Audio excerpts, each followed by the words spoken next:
Okay, we're ready for the next session. We're going to have two Justins. But Justin Nobel has brought a couple of colleagues with him who have some very interesting testimony to talk about. But Justin himself writes on science and environment for U.S. magazines, investigative sites, and literary journals. I had the pleasure of being mentioned in an article that he published in Rolling Stone magazine. So I'm in Rolling Stone, thanks to Justin. That story was America's Radioactive Secret and won a National Association of Science Writers Award. And his latest book, which I recommend, is called Petroleum 238, Big Oil's Dangerous Secret and the Grassroots Fight to Stop It. So I will let Justin introduce his guests, and away we go. Not yet, I just wanted to give you a tab.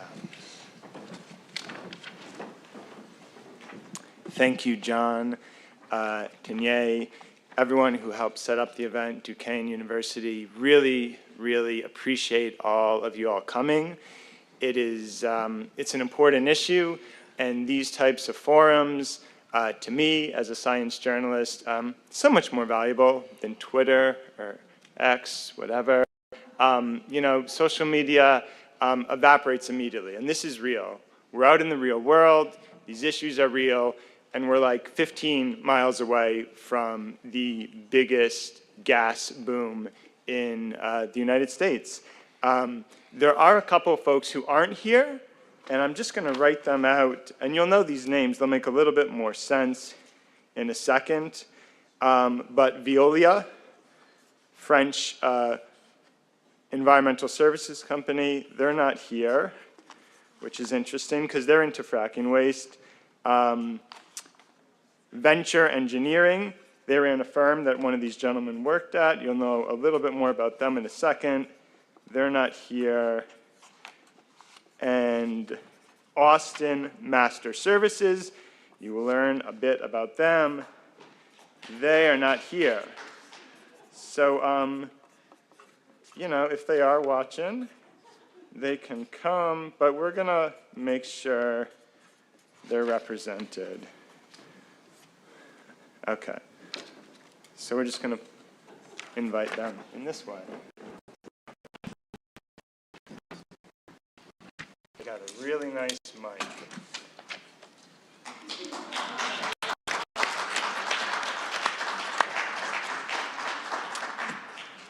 All right. So I'm going to get right into it. Many ways to think of oil and gas, right? You think of the fuel that comes to the surface. A lot of people now think of emissions, methane, carbon dioxide. I love this way of thinking about it. This is one of the many sources in my book, A Nuclear Forensic Scientist. Essentially what you are doing is taking an underground radioactive reservoir and bringing it up to the biosphere where it can interact with people and the environment. Very simple. It doesn't have to be that complicated. Of course you're going to bring radioactivity to the surface, and the problem is we live on the surface, and we are vulnerable organisms. Simple drawing. You have on the right, unconventional well, fracked well, drilled down vertically, then horizontally, often accessing a black shale. Problem with black shales, they have an inherent radioactivity concentration, can be quite elevated in uranium and thorium. Not going to focus so much on that problem, but that becomes apparent with drilling waste, with drill cuttings. Huge issue, massive amounts of waste. Industry never solved that problem. Contamination littered across the state related to drill cuttings and drilling waste. Going to focus on what's number one in this slide, which is brine. Brine is a very salty fluid, very complex fluid, and it comes to the surface at virtually all oil and gas wells. Before fracking, we had brine. Right now in fracking, we have brine.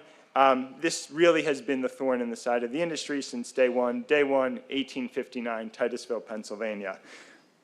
So here we have an interesting photo. This is a well pad. A worker passed this along to me, not one of these gentlemen, another worker. And you have trucks staged for a period of the operation called flowback. Brine has naturally occurring contaminants. This is often a misconception. People think, oh, they're sending the radioactivity down, and then it comes back up, and the industry, is making the radioactivity. It's human-made. No, no, no. It's a very interesting geological problem, and we'll get to why the radioactivity is there in just a moment, but it's natural. You have naturally occurring heavy metals coming up with brine, and radium is just a radioactive heavy metal. But flowback is a little bit different because you also have some of the toxic chemicals used in the frack that is upchucked back to the surface. It's a very sloppy operation. Workers who have to deal with it have described this sort of black balloon of waste coming up and literally raining back down upon them. And then you've got trucks, quite a lot of trucks in this case, staged to take that away. The industry has at times run this waste into impoundments, which is an absolute disaster because you're running toxic radioactive waste into these little lakes that are right next to people's homes and schools and farms. And of course, there was contamination. I need to give you an idea of how much brine the industry produces. And as soon as I explain the radioactivity component, we're going to stop calling it brine and we're going to start calling it radioactive fracking wastewater, because that is a much more appropriate term. Brine, you think of like, you know, the holidays and some pickly thing maybe someone in your family makes and maybe you could drink it. No, brine can have, just go back to this slide for a moment, elevated levels of benzene. Benzene is a known human carcinogen. Also elevated levels of a variety of different heavy metals like lead and arsenic, they're bad ones, and elevated levels of radium, this radioactive heavy metal. So it's not just brine, it's radioactive fracking wastewater. How much is produced? 3 billion gallons a day across the United States. So the oil and gas industry in the US generates about 3 billion gallons a day of brine. That's 1 trillion gallons a year. You take that trillion gallons and put it into your standard oil barrel, which is about waist high, stack those barrels atop one another, a year's worth of the oil and gas industry's wastewater, and not just fracking, we're talking conventional and unconventional, a year's worth of that waste, and those barrels would go to the moon and back 28 times. So that is an incredible waste stream. They don't want the waste, remember. They want the oil, they want the gas, maybe the natural gas liquids. This is something they do not want, and they have never, and not to this day, had a good idea on what to do with it all. And we'll see the ramifications of that arrogance and ignorance. First, an important scientific point. How can I say with confidence it's radioactive fracking wastewater? So we have definitions for radium. I won't get into the story of the radium girls, but we know about radium because of a very important industrial contamination story that occurred in the United States, the radium girls. You can look it up. It's fascinating. And by the way, we know that story. We know of that story because of scientists and doctors who spoke out with courage against the industry, which at that time was the radium industry, which was trying to say these women were not receiving radium poisoning. They were, and the scientists ended up finding it in their actual bones. So the proof is often in the human being themselves, if you're willing to look. All to say, these days, EPA is worried about radium. 5 picocuries per liter is the limit in drinking water.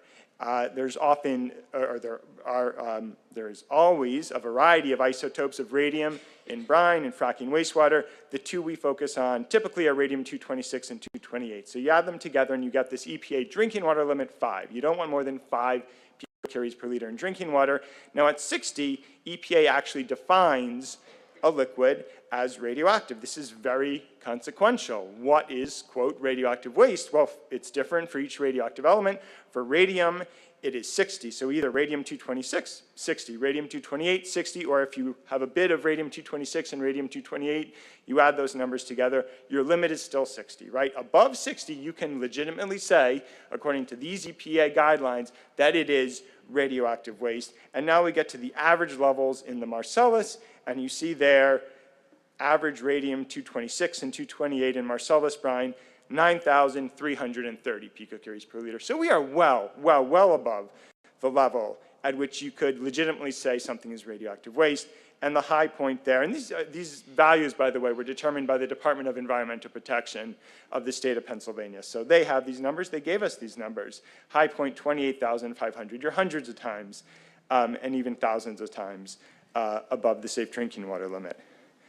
We can look across the formations of the US and you see that regularly we are well above 60 These are high numbers, but even when you have average numbers, you see the average isn't that much lower than the high, and the averages are still well above 60. It's radioactive wastewater. It's not brine.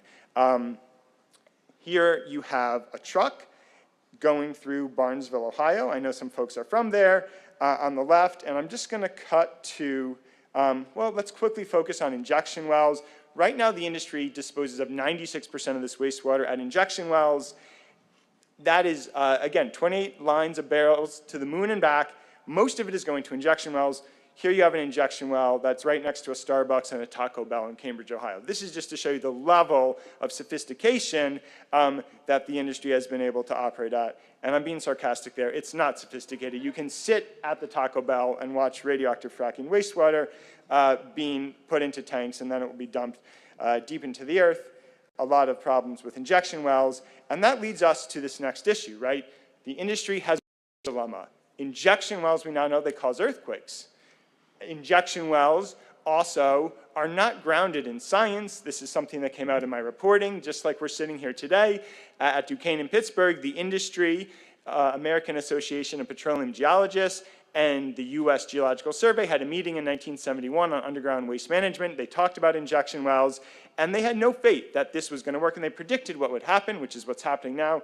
Earthquakes, they would leak, because essentially as soon as you inject the waste down there, it is leaking. There are no underground storage lockers below the earth. Geologists go through a lot of gymnastics to try and convey to me that the waste is going to be safe down there.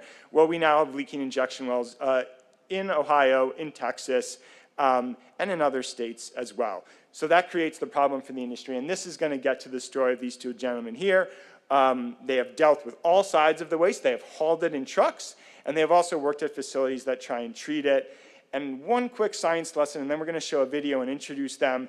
So you've got something like a cup of coffee, right? And it's, you know, coffee is like this liquid, but it's got other stuff in it. And by the way, calling brine, I mean, this would be like, it'd be like calling coffee like water, right? Like, no, it's water with a lot of other stuff in it, and so then we call it coffee. So like, you know, water with a lot of salt and like radioactivity in it, we don't just call it like brine. No, we call that fracking, radioactive fracking wastewater. Words are really important.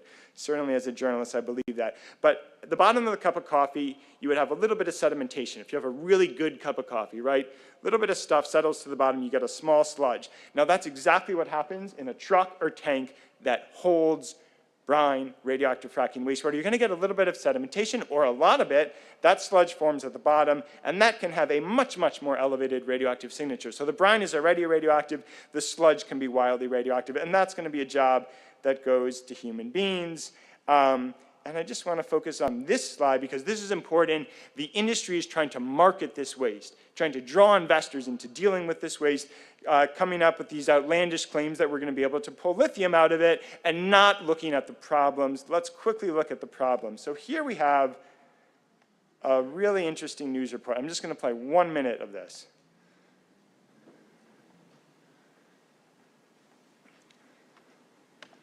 As earthquakes continue to rattle Oklahoma, the search goes on for a solution to the deep water injection wells blamed for the state's seismic surge.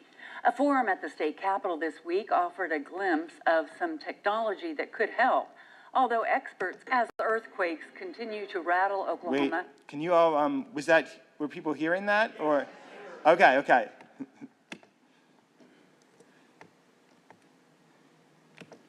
As earthquakes continue to rattle Oklahoma, the search goes on for a solution to the deep water injection wells blamed for the state's seismic surge. A forum at the state capitol this week offered a glimpse of some technology that could help, although experts caution against expecting a magic bullet to end Oklahoma earthquakes. The number of earthquakes in Oklahoma has dropped in recent months, in part because of reduced oil production due to slumping oil prices and restrictions on the volumes of wastewater dumped into injection wells in earthquake-prone areas. Brian Culp believes he can eliminate the need for injection wells entirely by treating the water, allowing it to be used for other purposes. There are 650,000 barrels of wastewater that are deep well injected on a daily basis in the state of Oklahoma. We could put 10 facilities up and completely eliminate the need for deep well injection. Colt is president of Fairmont Brine Processing, which operates a plant in West Virginia that processes about 10,000 barrels of wastewater from oil and gas activity. During a public forum at the state capitol, Colt described the process, which uses evaporation followed by crystallization to remove salts that are dissolved in the water. From that, we produce distilled water. That distilled water is reused during the drilling and hydraulic fracturing process. It can be reused for agricultural purposes, or it could be... Okay, let's go and see what happened to that site.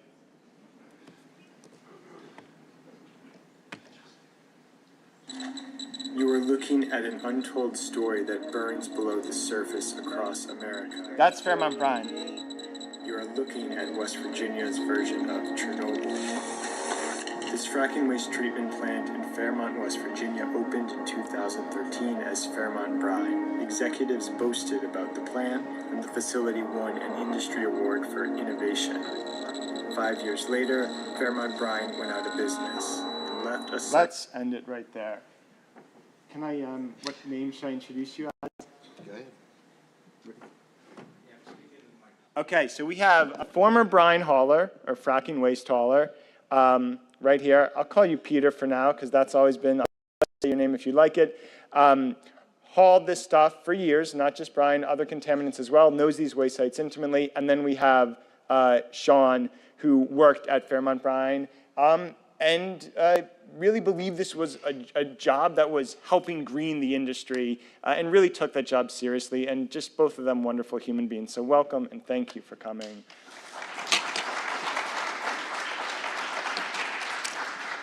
And I'm done, the floor is yours. This one on? Yeah. This mic's on? You got, everybody hear me? Feel like I'm out of roasting here. I haven't had as much caffeine as my colleague here, so I'm going to talk a little bit slower. I started driving brine truck, we call them bottles, back in around 14. Hired on rookie.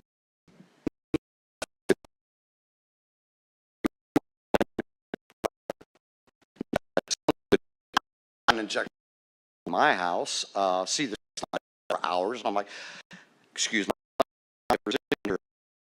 apologize up front. And hell yeah, I'll do that.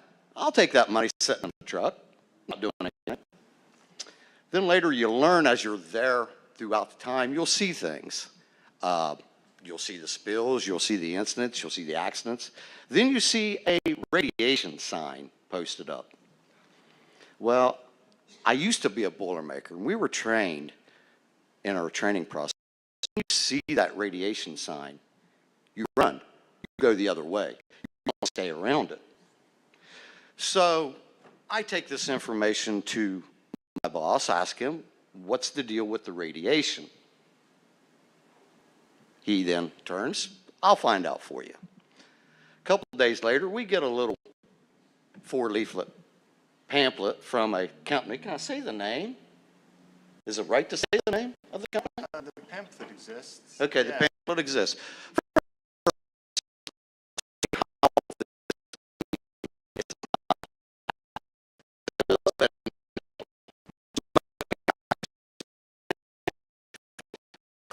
America. All right. As a licensed CDL driver, I have the right to inspect my load. Since I'm not a chemist, nor do I know anything in science, how can I inspect it?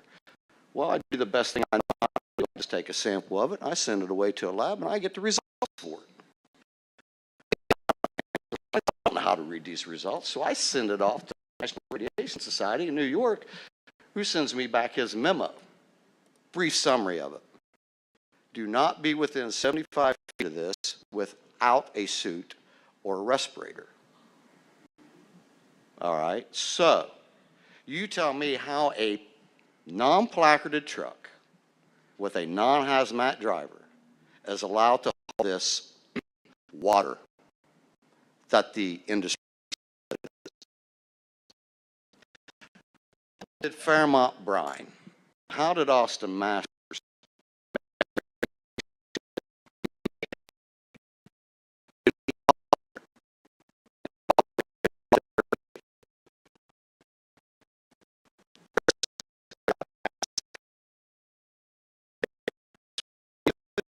industry has deregs out of it. It's just brine. It's just.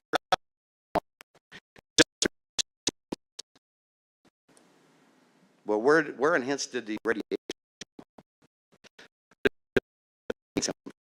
the theriums, the leads, the stuff that's not mentioned? Where are these for brine? Now, the standard are SDS sheets. I've even asked for an SDS sheet. Can I say the name of the company I work for when I ask for an SDS sheet and not be sued? There's lawyers in the room. Can he say the name and not be sued? I can ask, or I can say.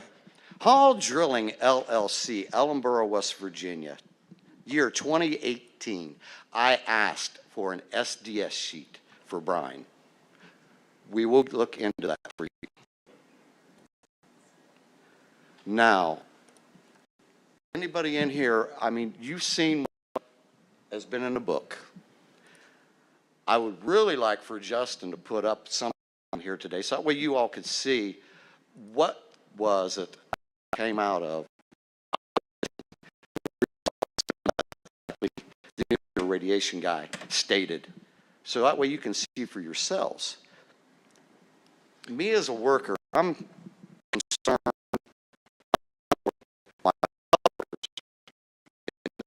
still concerned about what's going on with these injection wells, these recycling plants, and what's going to happen down the road of the environment. Anybody? I mean, talk to me. I like to, don't wait till the end to question me. Question me now. If anybody's got anything, ask.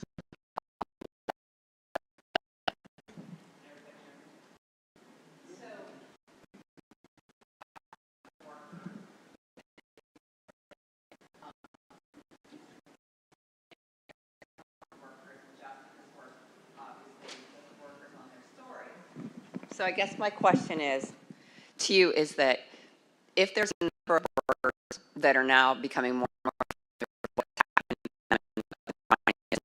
the residual waste and so on and so forth, is there any type of potential or possible movement within the workers or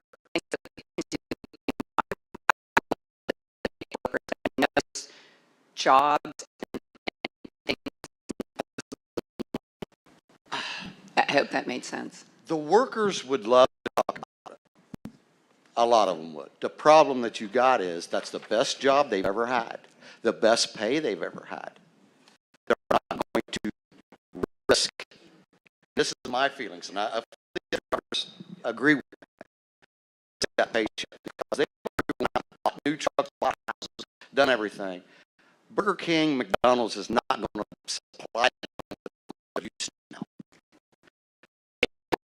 Completely. I guess it would be something that would be more collaborative as far as, you know, without the trucks, the industry doesn't run. So, but it would take a lot of people to say, like, we're not going to do this unless you protect us. So I guess that's where it goes, and I know there's a lot of people Yeah, lose their jobs we'll have either. time for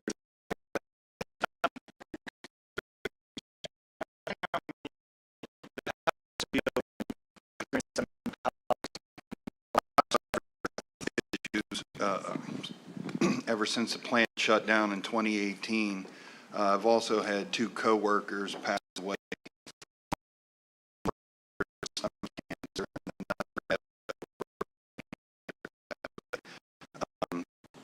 think the more they got into it,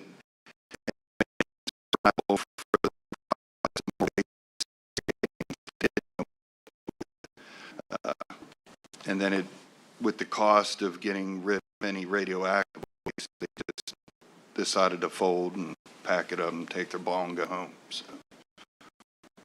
And they left that contaminated site.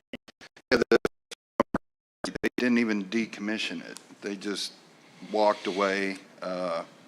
Utilities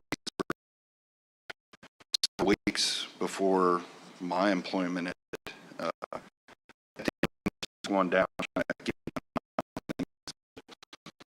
It was left unattended for years where, you know, overflow, killing vegetation.